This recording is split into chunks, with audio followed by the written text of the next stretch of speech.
are the ingredients: boiled aloo half kg, chopped 4 onions,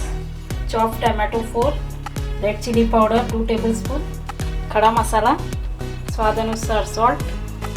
धनिया powder 1 tablespoon, jeera powder 1 tablespoon, कोथिंबीर, dry red chilies, काजू 4 to 15, garlic 8 to 9, ginger, green chilies, amchur powder half tablespoon, haldi half tablespoon.